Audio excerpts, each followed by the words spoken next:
Assalamualaikum warahmatullahi wabarakatuh.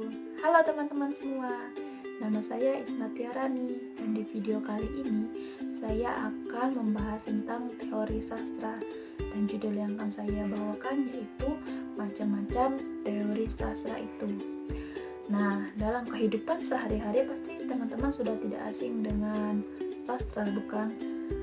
Sastra seringkali muncul di kehidupan kita, seperti misalnya kita menemukan di media sosial kita ada kata-kata mutiara, puisi bahkan atau pantun. Nah, itulah karya sastra itu. Nah, di sini saya akan menjelaskan macam-macam teori sastra. Sebelum itu, saya akan membacakan pengertian dari teori sastra itu sendiri. Nah, teori sastra adalah cabang ilmu sastra yang mempelajari tentang prinsip-prinsip hukum, kategori, kriteria, karya sastra yang membedakannya dengan yang bukan sastra. Itu pengertian dari teori sastra itu ya, teman-teman. Selanjutnya kita akan masuk ke materi yaitu macam-macam teori sastra. Nah, teori yang pertama yang akan saya bahas di sini adalah teori struktural. Teori struktural adalah teori yang digunakan untuk menganalisis karya sastra berdasarkan strukturnya. Teori ini menggunakan pendekatan objektif yang memandang karya sastra bersifat otonom dan terlepas dari pembaca maupun pengarangnya. Di teori struktural ini, biasanya yang dianalisis merupakan unsur-unsur intrinsik seperti tema, tokoh, latar, sudut pandang, amanat, dan lain-lain. Itu yang biasa dianalisis di teori struktural. Kemudian kita lanjut ke teori selanjutnya yaitu teori psikologi sastra. Teori psikologi sastra ialah teori yang menganalisis karya sastra berdasarkan sudut pandang psikologi dan bertolak asumsi bahwa karya sastra itu merupakan sesuatu yang harus membahas tentang peristiwa kehidupan manusia. Nah, jadi di teori psikologi ini biasanya juga disebut dengan teori yang menganalisis kejiwaan dalam karya sastra itu. Jadi kita akan paham bahwa karya ini sedang merasakan keadaan sedih, haru, dan sebagainya. Jadi kita paham kalau kita juga paham teori ini.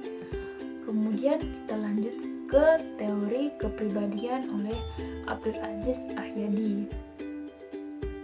Teori ini menganalisis sisi kepribadian yang ada di dalam karya sastra, baik kepribadian masyarakat yang diceritakan di dalam karya sastra itu maupun tokoh-tokohnya.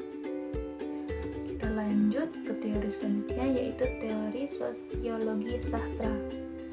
Sosiologi sastra merupakan teori sastra yang menganalisis sebuah karya sastra yang didasarkan pada segi-segi kemasyarakatan. Nah, struktur sosiologi pengarang dapat mempengaruhi bentuk karya sastra itu sendiri karena apapun yang dilakukan oleh pengarang itu akan mempengaruhi isi karya sastra. Misalnya, pengarang ini rajin berinteraksi kepada masyarakat luas, jadi karya sastra itu pun akan mempengaruhi. Beda dengan pengarang yang hanya kerjanya menyendiri di rumah dan berpikir kreatif di rumah saja, itu akan mempengaruhi luas pandangan fungsi pengarang itu. Yang selanjutnya yang akan saya bahas yaitu kritik sastra feminis. Nah, dari kata feminis, karya sastra ini dibuat oleh kaum wanita tentunya. Mulai dari tema, gaya, jenis maupun struktur karyanya dibuat oleh wanita. Para sastrawan ini terlebih dahulu diteliti secara khusus, misalnya dari proses kreatifannya, biografinya, dan perkembangan profesi sastrawan wanita. Nah, siapa bilang di sini sastrawan hanya lelaki saja ya teman-teman? Wanita pun juga bisa menjadi sastrawan. Jadi bagi wanita di luar sana yang gemar mengarang atau membuat sajak-sajak, jangan berkecil hati. asal ada kemauan semua pasti bisa. Barangkali bisa menjadi sastrawan terkenal di Indonesia kan lumayan, sastrawan wanita sedikit loh, siapa tahu bisa diperbanyak. Kemudian kita lanjut ke resepsi sastra. Di resepsi sastra ini kualitas keindahan yang timbul sebagai akibat hubungan antara karya sastra dengan pembaca. Maksudnya makna karya sastra hanya dapat dipahami dengan melihat dampak terhadap pembaca. Jadi pembaca lah yang menentukan makna dari karya sastra itu.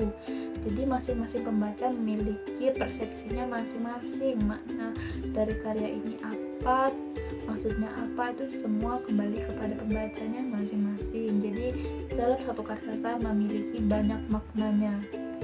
Kemudian kita lanjut ke teori Marxis. Teori Marxis ini ialah teori yang memberikan penekanan terhadap kehidupan manusia, yang mana dalam kehidupan itu ditentukan oleh sistem ekonomi dan sosial.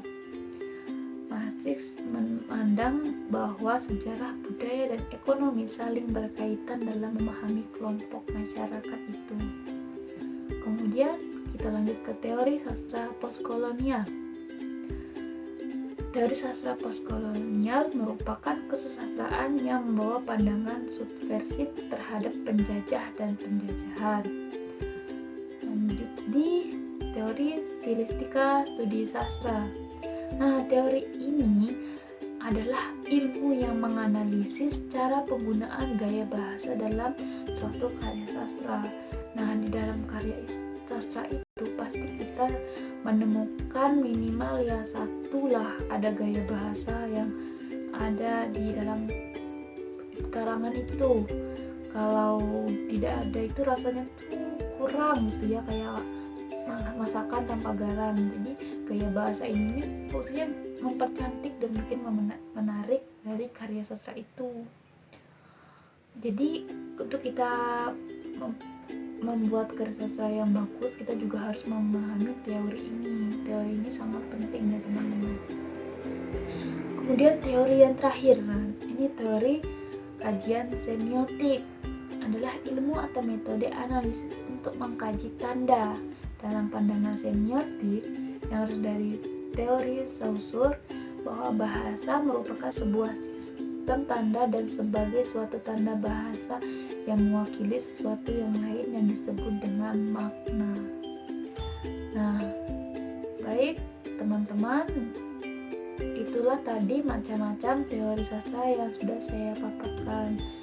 Semoga dari penjelasan saya barusan dapat menjadi tambahan wawasan untuk teman-teman semua. Semoga dengan video ini pengertian sastra yang sebelumnya belum teman-teman ketahui semua menjadi tahu, dan semua semakin mencintai karya sastra yang ada di Indonesia. Baik, terima kasih dan sampai jumpa. Wassalamualaikum warahmatullahi wabarakatuh.